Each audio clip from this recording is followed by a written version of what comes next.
Buenos días, hoy estamos en Los Secretos del Experto con Luis, bienvenido. Muchas gracias. Pues hoy vamos a hablar de Growth Hacking. Contigo, eres CEO y cofundador de Product Hackers. Cuéntanos brevemente cómo fue tu trayectoria, cómo ha sido tu trayectoria y cómo decidiste montar Product Hackers.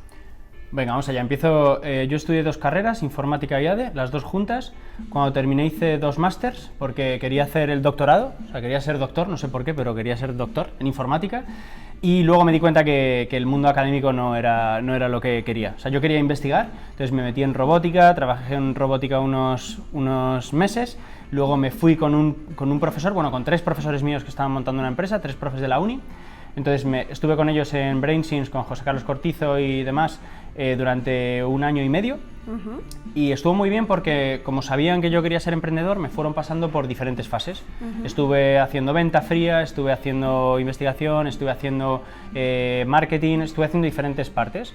Entonces ya llegó un momento en el que con un colega de cuando estuve trabajando en robótica, desarrollamos un pequeño productito, lo llevamos a Guaira, entramos en Guaira Barcelona, fuimos allí, nos formamos durante 11 meses y ahí ya empecé a formarme como emprendedor. Entonces hay un momento en esta etapa de emprendedor en el que empezamos a quedarnos sin pasta, la empresa, somos muy buenos en captación, o sea, crecemos un 27% semanal durante 6 meses, lo que nos lleva de 0 a 100.000 usuarios en 6 meses, pero no conseguimos generar dinero, o sea, es decir, no conseguimos que esta gente nos pague. Somos muy buenos creciendo, entonces en el proceso de conseguir que nos paguen, hicimos una cosa que es quemar todos los barcos, o sea, es decir, hicimos todas las pruebas y experimentos que pudimos para conseguir que los usuarios terminasen pagándonos, para crecer más rápido, para obtener mejores métricas, para ir a inversores y conseguir más dinero. Pero en ese proceso aprendimos muchísimo, aunque no lo conseguimos. Entonces llegó un momento en que nos vamos a Estados Unidos, pasamos allí unos meses, cuando volvemos yo vuelvo totalmente arruinado, debo pasta a mis padres, a mi hermana, a Hacienda, la empresa está quebrada, entonces la tenemos que cerrar. Y entonces digo, bueno, ¿qué es lo que sé hacer yo? Porque yo soy ingeniero informático, debería ser programador, pero ya no programo. Me he dedicado a montar una empresa, me he dedicado a hacer acciones de marketing, a hacer acciones de growth hacking.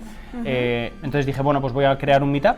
Creé un meetup que se llama Growth Hack Spain, junto con Hobby, mi socio en aquel momento, y con Miguel Caballero de Tutelus. Creamos un meetup y empezamos a dar charlas de growth hacking, porque al final lo que queríamos era aprender gratis de los que sabían. Entonces, bueno. Pronto nos dimos cuenta de que no había mucha gente que supiera el tema, entonces casi siempre dábamos las charlas nosotros. A partir de ahí empiezo como una etapa de freelance, haciendo growth hacking, que aprendí mogollón porque trabajé con muchos proyectos diferentes. Y llega un momento en el que me contratan en Minube, porque conozco a Raúl en una charla, el CEO de Minube, y durante pues casi 1 año estoy trabajando en Minube, y lo que mola es que ahí ya empezamos a profesionalizar lo que había aprendido como growth hacker. Lo empezamos a profesionalizar porque creamos un departamento, contrato a un chico que había sido alumno mío en la universidad, que es Jorge, que actualmente es mi socio de Product Hackers. Y entonces empezamos a trabajar en Minube. Como somos ya un equipo y trabajamos contra otro equipo de desarrollo, tenemos que empezar a desarrollar una metodología de experimentación para poder ir enganchándola pues, con el Scrum que están haciendo ellos y con la forma en la que se hace producto digital. Entonces ahí empezamos a profesionalizarlo, pero llega un momento en el que yo veo que estamos haciendo muchos experimentos que tienen resultados súper positivos, pero que no se implantan en el producto digital. Y en ese momento yo hablo con Raúl y digo, Raúl, tío, no estoy siendo rentable para ti, porque yo hago experimentos, pero no llegan a implantarse. Y bueno, intentamos solucionarlo, pero bueno, no dimos con una solución acorde, entonces yo ya me marcho porque además surge la posibilidad de montar Product Hackers a partir de un gran cliente. Y entonces montamos Product Hackers, luego ya Jorge se viene conmigo y ahí es donde ya empezamos a dar servicio a grandes empresas para ayudarlas a crecer mejor en digital, que es lo que hacemos actualmente.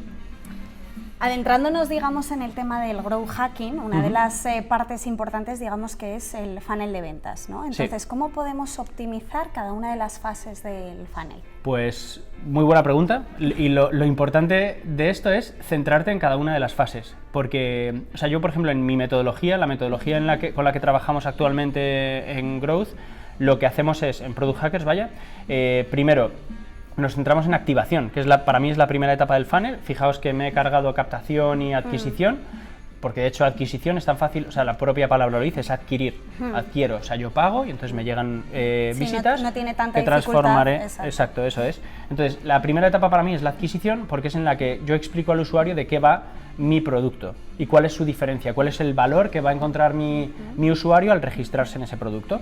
Entonces, centrarte en ella. Casi nadie se centra en esta fase. De hecho, es una parte del diseño de producto en el que se hacen 3 slides y listo, el usuario hace así, no se entera de nada, sigue y luego dice, no, es que no vuelve.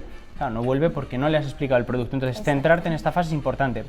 Luego está retención, que es la métrica de oro. Si tus usuarios vuelven constantemente, tienes algo muy potente. Incluso aunque no te paguen, si tus usuarios vuelven, tienes algo muy potente. De hecho, Facebook lo peta en su momento porque no se habían visto métricas de retención tan altas de ese nivel en nada, ni siquiera en Google se habían visto esas métricas de retención, ¿no? O sea, no es que la gente entre 1 o 2 veces al día, es que entran 20 veces al día. Entonces, por eso recibe tantísima financiación. De hecho, yo siempre tengo un dicho que es donde hay gente, o sea, hay personas, hay pasta. Hay personas, hay pasta. Y mirarlo en cualquier hecho en el que haya humanos, hay personas, hay pasta. ¿Vale? Entonces, retención crucial.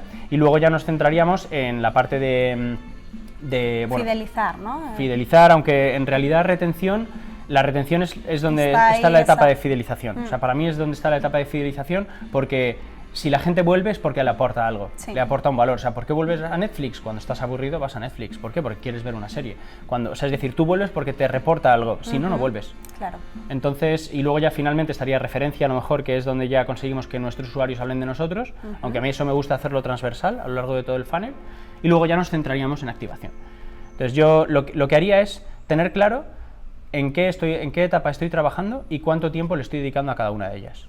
¿Cuándo debemos saltar a la otra etapa? Eso es una pregunta muy interesante, depende mucho de la empresa y yo lo que hago siempre es basarme en una métrica relativa. Relativa significa que yo no te puedo dar una métrica que diga, oye, si has conseguido que el 40% de tus usuarios se enteren de qué va tu producto, pasa a la siguiente. Porque es que a lo mejor has empezado con un 5% de activación porque tu producto es muy complejo. ¿Vale? O a lo mejor tienes un producto que todo el mundo conoce, que es un commodity, entonces como todo el mundo lo conoce, casi no tienes que hacer un esfuerzo por explicarlo porque la gente ya sabe a qué viene. Imaginaos que tenemos un e-commerce donde mi gran valor añadido es el precio. Está claro lo que es un e-commerce, todo el mundo lo sabe ya, y si mi precio es más bajo, pues va a venir gente y me va a comprar, ¿vale? O sea, no hay casi nada que explicar, ¿no? Entonces yo lo que haría es, si tienes imaginaos, 60% de activación porque tu producto no es muy complejo de explicar, oye, pues para mí ya está bien, yo ya pasaría a la siguiente etapa, ¿vale? Imaginaos que es que el resto de etapas las tenemos muy bien trabajadas, pues entonces me vengo a activación y digo, mira, es que en vez de 60 lo voy a subir a 80, porque así tengo un flujo de un 20% más de usuarios que entran a la etapa de retención, ¿vale? Pues entonces, o sea, lo que haría siempre es como un valor relativo que me parezca suficiente. Vale. O sea, es una respuesta un poco ambigua, pero pero bueno, sí que nos está respondiendo. Volvemos al tema de la activación, que hemos dicho los dos que es bastante importante en una empresa, en una startup. ¿Qué 3 microacciones podríamos hacer para mejorar, por ejemplo, el onboarding? Vale, pues la primera es centrarnos en el onboarding, porque muchas veces no lo solemos hacer. O sea, la primera es centrarnos en el onboarding, dedicarle tiempo y hacer un buen onboarding, pensarlo bien, en el que lo que tienes que hacer o lo que deberías conseguir es que tu usuario interactúe con tu aplicación. O sea, que haga clic en los botones. Por ejemplo, Pinterest me parece que es el mejor ejemplo de onboarding, porque cuando tú entras, lo primero que haces te dice, de estas cosas que te gusta, esta. Te dice, pues haz un pin. Y lo único que puedes hacer es clic en el botón pin. Entonces tú le das, que pam. Y no te pierdes dice, el foco, ¿no? Exacto, Es eso y ya está. Pam, le das, pum, ya has pineado un artículo, entonces, o un contenido, ¿no? Entonces, sin darte cuenta, lo que está haciendo es que hagas, que utilices la killer feature o la key feature de Pinterest. Con lo cual, cuando termina ese onboarding, yo sé de qué va Pinterest porque lo he experimentado, porque he tocado. Entonces, para mí lo ideal es que simplifiques la interfaz y que dirijas ese clic, pero no me estoy refiriendo a que pongas una burbujita que salga y diga, aquí podrás encontrar ayuda, aquí encontrarás no sé qué si quieres tuitear. No. ¿De qué va esto? ¿Va de poner fotos en una red social como Instagram? Pues en Instagram tú hacías una foto y subías una foto. Entonces ya estabas dentro de Instagram. De hecho, habían hecho otra cosa que sería el segundo punto, y es que han generado, o sea, por ejemplo, si tú posteas una foto como onboarding, lo que estás haciendo es crear la posibilidad de que otros usuarios interactúen con mi foto, que eso se llama cargar un trigger externo. O sea, es decir, de alguna forma lo que estamos haciendo es poner una excusa para que en primer uso, o sea, el primer uso, la first user experience de ese usuario en tu producto, estás dando una excusa para que en 24 horas le mandemos un mail, le mandemos una notificación, le llegue un comentario de otro usuario, de que, o sea, de cualquier forma que vuelva. Incluso que le digamos, oye, ¿quieres que te avise en 24 horas para entrar? Sí. Esa push va a ser, o sea, esa push notification va a ser mucho más interesante, mucho más potente que otras para los que no hayas pedido permiso. Entonces, buscar la forma de que el usuario vuelva. Y el tercer punto para mejorar la activación sería utilizar un wow effect o un eureka effect.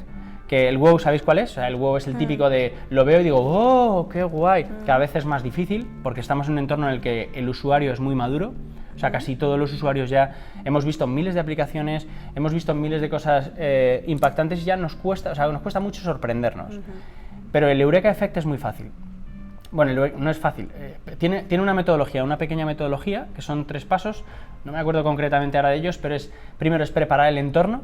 Imaginaos que, por ejemplo, yo os digo, era verano y cuando entramos al aula hacía mucho frío. ¿Qué había pasado en ese aula? Que estaba el aire, por ejemplo. Que nos habíamos dejado el aire acondicionado puesto, ¿vale? Entonces, esto es, yo te creo un entorno en el que hay una pequeña incertidumbre. Luego te doy pistas suficientes sin que tú sepas que son pistas para que puedas resolverlo. Y entonces tú lo resuelves, ¿vale? ¿Qué es esto? Por ejemplo, tú llegabas a Twitter al principio, cuando en los 3 primeros años de Twitter, llegabas, te registrabas y veías una cosa que ponía, aquí está tu timeline.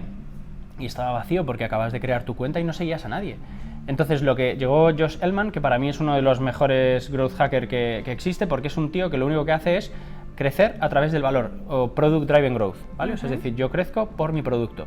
Entonces lo que hizo fue, Jack Dorsey, que es uno de los fundadores de Twitter, es un poco punky, y entonces no quería obligar a nadie a seguir cuentas, porque decía, yo es que no quiero obligar a nadie a que siga cuentas, yo quiero que cada uno siga a quien quiera.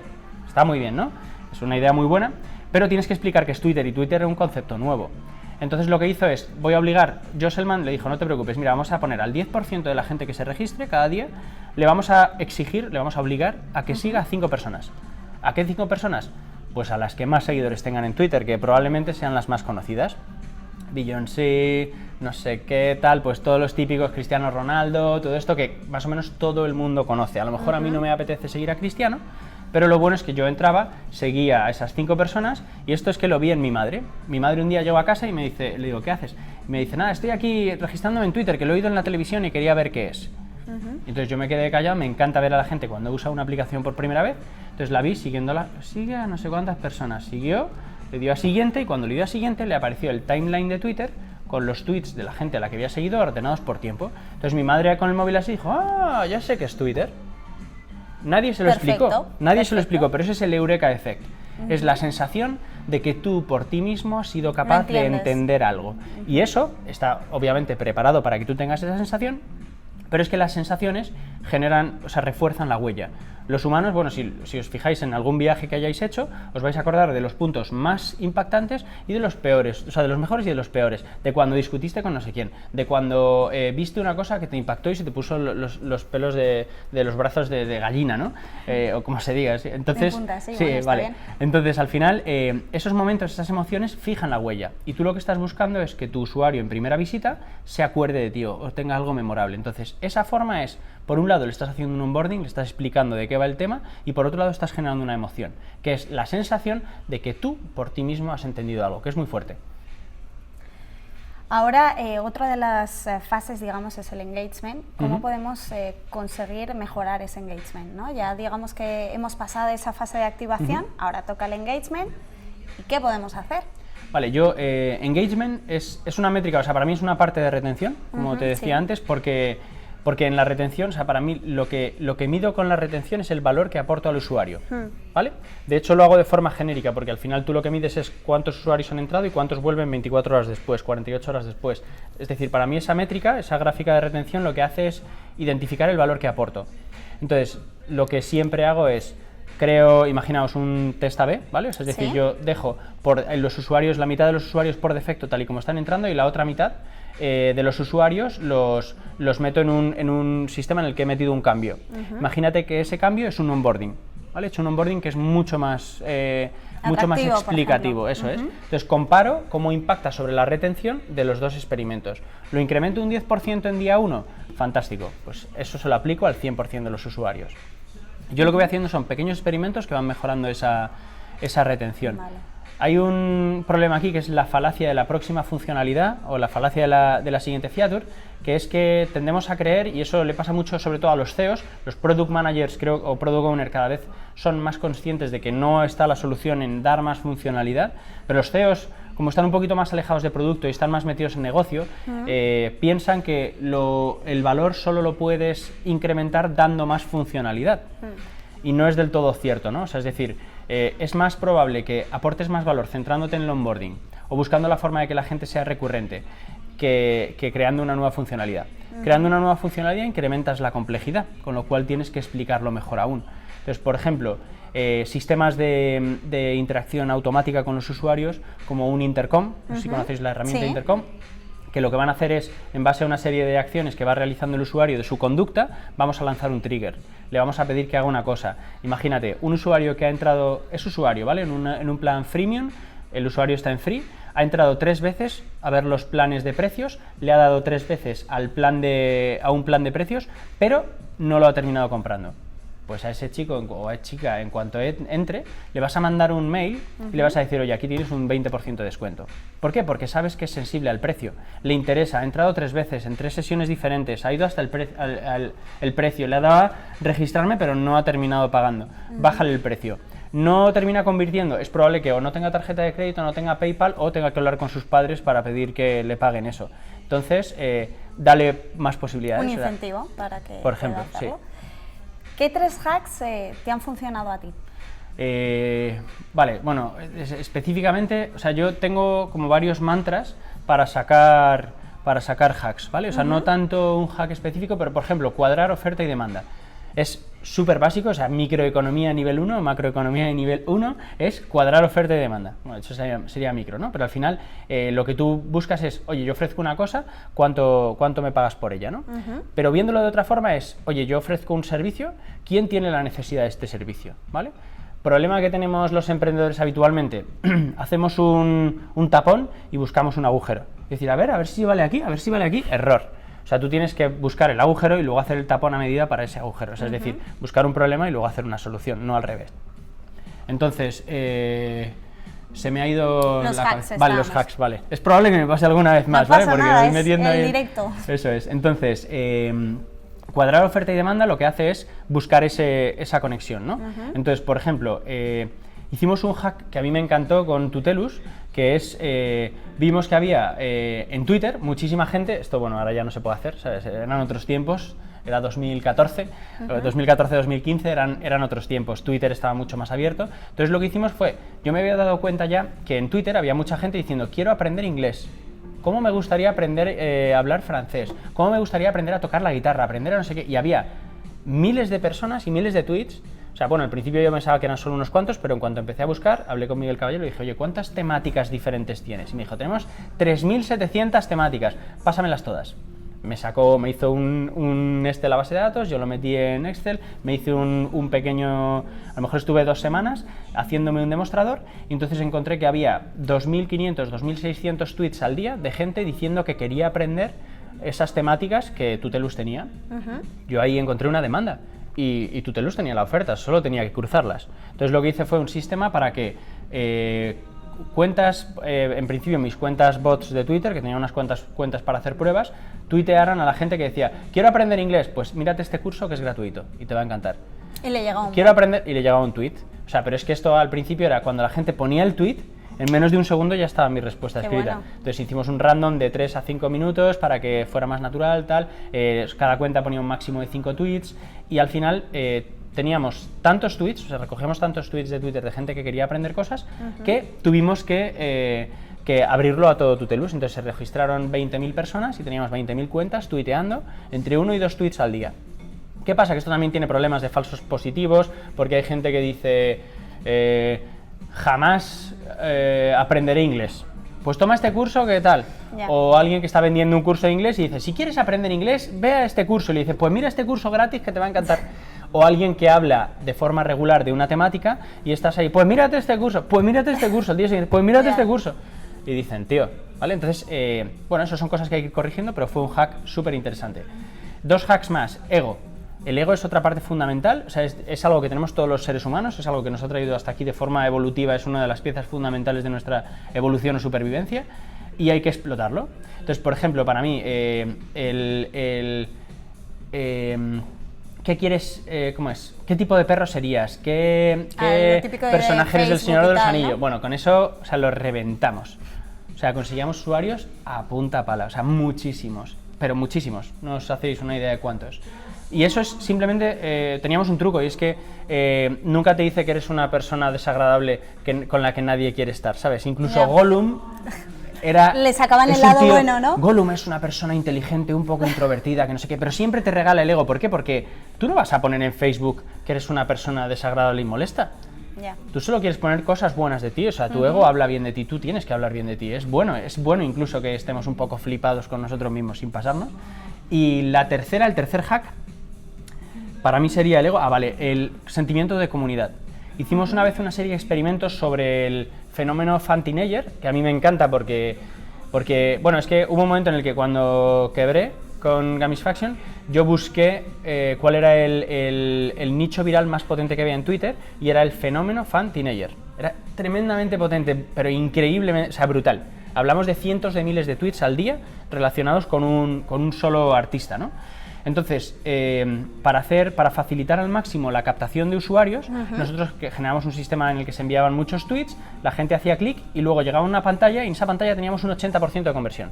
Es decir, quien aterrizaba ahí, el 80% de las personas se registraban, ¿vale? Era súper alto, y era porque se basaba... Bueno, o sea, ojalá volviera a encontrar ese porcentaje. Claro, digo, eso te iba muy bien ahí. Pues ahí iteramos muchas veces el texto que ponía en el botón, y lo que hicimos fue decir... este artista lo ha dado todo por nosotros, ahora nos toca a nosotros darlo todo por él. Y en el botón, en lugar de poner quiero registrarme o quiero formar parte de esta comunidad, ponía soy, bueno, en este caso era Abraham Mateo, ¿no? Y el botón ponía soy Abrahamer. O sea, es decir, en el botón no ponía quiero registrarme, en el botón era un refuerzo. Era la comunidad ahí de los Exacto, y era un refuerzo de algo que ellos ya sabían que son. O sea, yo, si soy Abrahamer, veo un botón en el que pone soy Abrahamer y hago clic en ese botón. ¿Vale? Sí, la verdad. Imaginaos, por ejemplo, un botón en el que pongáis, en un tema de cursos, que ponga quiero ser más inteligente. ¿Quién no va a hacer clic en ese botón? Quiero ser más listo. ¿Quién no va a hacer clic en ese botón? O sea, ataca mi ego, ataca ¿sabes? O quiero formar parte de gente, o sea, un grupo de gente inteligente o valores que ya estén asociados ahí, porque para mí era muy fácil poner una sola palabra que representaba una comunidad. Pero ese tipo de cosas funcionan muy bien. Esos son los hacks que mejor me han funcionado, por lo menos de los que me acuerdo ahora mismo. No, la verdad, eran muy buenas técnicas, ¿eh? ¿Qué herramientas nos recomendarías utilizar en temas de growth hacking? Herramientas fundamentales. Primero, Google Analytics es gratis, si no superas las peticiones máximas al mes, funciona muy bien. Y si tienes además acceso a un 360, un Google 360 o algo así, pues ya maravilloso, porque las analíticas son buenas. Son métricas de marketing. ¿Vale? Métricas de marketing son visitas, páginas vistas, tiempo en el sitio, ¿vale? O sea, son muy generales y son agregadas. Pero necesitas otro sistema de analítica que sea de conducta de usuario, ¿vale? O sea, lo que es Behavioral Analytics.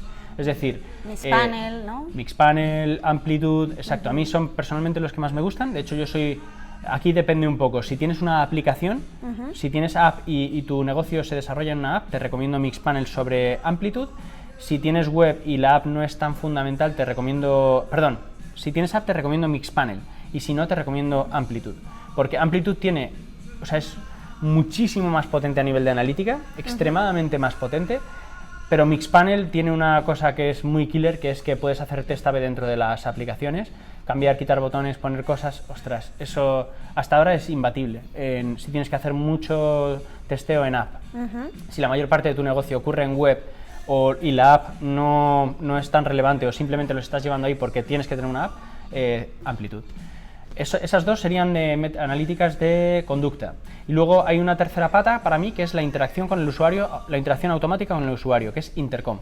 Y es Intercom, o sea, es decir, hay sería otras... la herramienta esa, ¿no? Hay otras, pero yo no he visto ninguna que sea tan potente como Intercom. Eso sí, es muy cara. O sea, si tienes 200.000, 300.000 usuarios, vas a pagar pues 5, 6.000, 7.000 dólares. Pero merece la pena. Cualquiera de estas herramientas que os he dicho son muy caras todas, pero son muy merece la necesarias. pena, Sí. ¿no? De hecho, Amplitude tiene un tier gratuito, Intercom tiene algo para probar. O sea, es que hay que usarlo, o sea, es que yo siempre lo digo, no suena muy bien, pero es más rentable que un empleado. O sea, es decir, si tienes que elegir entre un empleado o, de hecho, si eres el CEO o el Product Manager, quítate el sueldo y contrata esa herramienta porque te va a venir de lujo. De verdad, ¿sabes? O sea, yo lo recomiendo 100%. Cambiando de tema, ¿cómo aprendes tú? ¿Cómo aprendo? Oh my God, pues yo creo que me cuesta cada vez más encontrar libros donde haya información que sea verdaderamente relevante. De los posts de blogs he pasado hace mucho tiempo. O sea, está muy bien para cosas superficiales, pero si aprendes en posts de blogs, te vas a quedar siempre... Esto es como... Con la capa, ¿no? Exacto, con la capa más superficial. Nos pasa siempre, imaginaos, tenemos una idea, ¿vale? Imaginaos que dices, voy a construir los muebles de mi furgoneta camperizada, ¿no? Y entonces tú empiezas a pensar cómo lo vas a hacer, empiezas a tener ideas, vas ahí en la moto dándole vueltas, en un avión, pensando, pues voy a hacerlo así y tal, pero como nunca lo bajas a tierra, nunca te pones a pintarlo, nunca te pones a hacerlo, A ejecutar, sí. no estás viendo todos los problemas que vienen detrás, estás viendo solo la capa superficial, ¿vale? Entonces es lo mismo que ocurre con los posts. Si tú lees muchos posts, te vas a quedar con una capita muy superficial que cuando estás empezando es suficiente, pero que cuando tienes que llegar a un siguiente nivel de complejidad es distinto. Yo tengo aparte de los mantras que te decía algo, tengo una serie de frases que de hecho salen en el libro, luego te lo comentaré, pero o sea, yo he metido todas mis frases en el libro, son frases que la gente puede leer y decir, este tío está loquísimo, ¿vale? Porque tengo una serie de frases que lo primero que hacen es ponerme en un estado de flow, ¿vale? De decir, son frases como para enfadarte incluso. De decir, nadie va a mejorar tu producto si no lo haces tú. A tu usuario no le gusta tu producto. Hay problemas que no estás viendo. No estás mirando todo lo que tienes que mirar. No eres consciente de todo lo que estás haciendo mal. Son una serie de frases que te ponen en estado de decir, vale, estás solo, ¿sabes? O sea, como muy... ¿Vale? Y luego ya tengo una serie de frases que es como, por ejemplo, la de cuadrar oferta y demanda, o otras frases que lo que van haciendo es crear diferentes estados. Otra cosa que me gusta para aprender, sobre todo cuando ya me quedo seco de hacks, o sea, ya llega un momento en el que no se me ocurre nada más, porque claro, yo ya he generado una intuición, o sea, me gusta mucho desarrollar la intuición. Entonces, para eso muchas veces lo que hago es buscar en otras áreas. Entonces, por ejemplo, imagínate, una locura que me dio una vez fue que me investigué cómo funciona el cerebro, o sea, qué hormonas afectan al cerebro y qué hormonas segregas en determinadas situaciones. Y entonces las apliqué a una aplicación. Y dije, por ejemplo, endorfinas. Las endorfinas es cuando tú llevas un periodo de tiempo corriendo, tus músculos empiezan a romperse. O sea, es algo natural. Llevas 40 minutos corriendo, tus músculos empiezan a deteriorarse y a romperse. Bueno, un atleta profesional serán 2 horas. Entonces, cuando se empiezan a romper, te empiezan a doler, ¿vale? Pero los seres humanos, todos los seres humanos que existimos ahora mismo, tenemos una cosa y es que segregamos endorfinas. Estas endorfinas enmascaran ese dolor. Es decir, lo que hacen es tú ya vas corriendo ahí con la cabeza torcida, chute, ¿no? ¡Pam! Y de repente dices, joder, si estoy fantástico otra vez, no está fantástico. Tus fibras se siguen rompiendo, pero no te das cuenta. Claro. O sea, hay algo que está enmascarando eso, pues lo mismo podemos hacer en una aplicación, ¿vale? Es decir, por ejemplo, nunca pongas ceros. ¿Has ganado 0 euros? No, tío, aquí aparecerá el dinero que puedes ganar y pones un 3.000 euros. No me pongas un 0, porque entonces me estás... Sí. O sea, estoy viendo la parte mala, digo, pues no quiero. O, por ejemplo, ¿por qué se hacen niveles? Porque si te digo, tú entras imagínate que entras a un videojuego y en ese videojuego entras, te pones a jugar, el primer día no tienes puntos, ni sabes jugar. Te comparo con los otros 2 millones de jugadores. ¿En qué posición estás en el ranking? ¿En la 2 millones?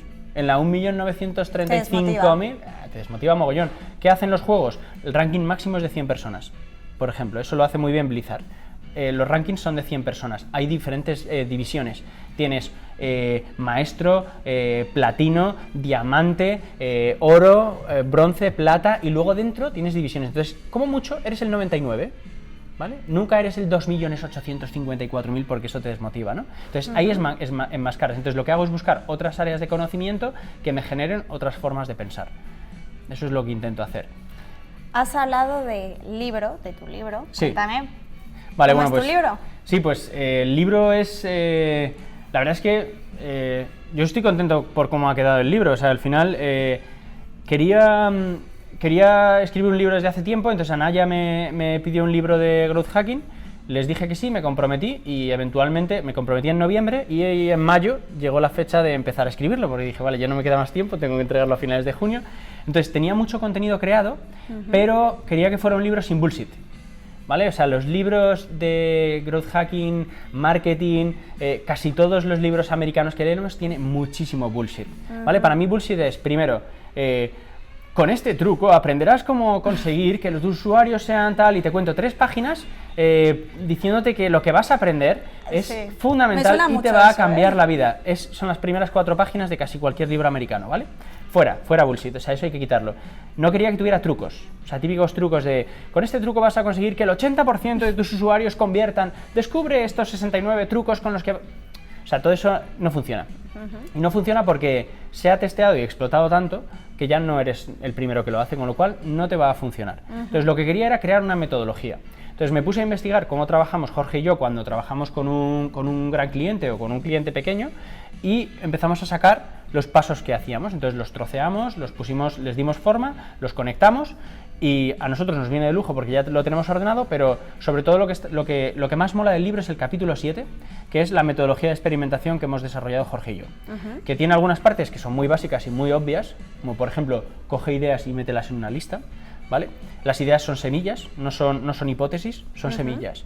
De esas puedo sacar muchas más. O sea, es decir, imagínate, por ejemplo, que encuentro... simplificar el formulario. Pues simplificar el formulario puede transformarse en 5 ideas que sean: simplificar el formulario solo con teléfono, simplificar el formulario solo con nombre y tal, solo con email, o sea, no son hipótesis, son diferentes ideas que se van desgranando, ¿no? Nosotros las ideas le ponemos una valoración muy previa, que es con el ICE. No sé si conocéis, hay una forma de medir las ideas que es ICE.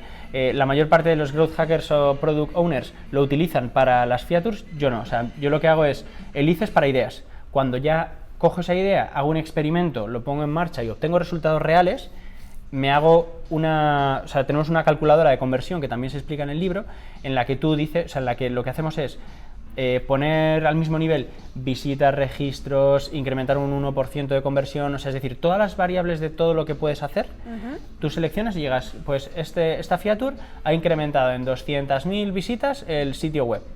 Le metes ahí y te dice 2,3 de ROI. Vale, pues 2,3, te lo apuntas ahí, es un valor que no dice nada por sí mismo, pero cuando meto otra idea y digo, esta idea me va a generar 300 usuarios, ¿vale?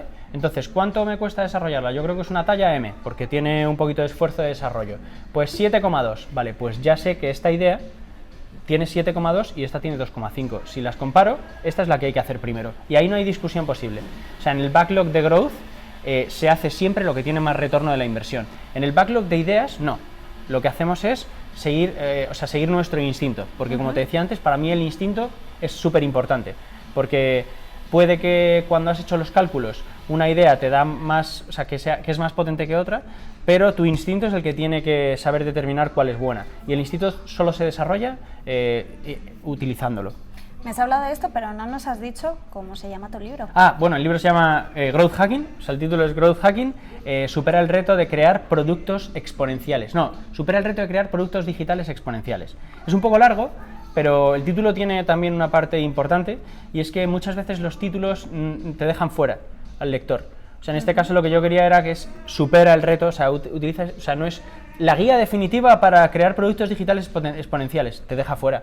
O sea, es decir, tú te vas de allí y ese libro sigue siendo la guía definitiva, pero si supera el reto, o sea, primero te estoy poniendo un reto y luego te estoy diciendo que intentes superarlo. Entonces es como, o sea, la idea es que te invite el título, pero bueno, era una idea, no sé si funcionará o no, ya lo veremos. Sale... A ver si hay suerte, seguro que sí. Sale a la venta el 17 de octubre, o sea que ya lo veremos, a ver qué tal. Por último, ¿en qué redes sociales podemos encontrarte? En Twitter, Luis Díaz del Dedo, todo junto.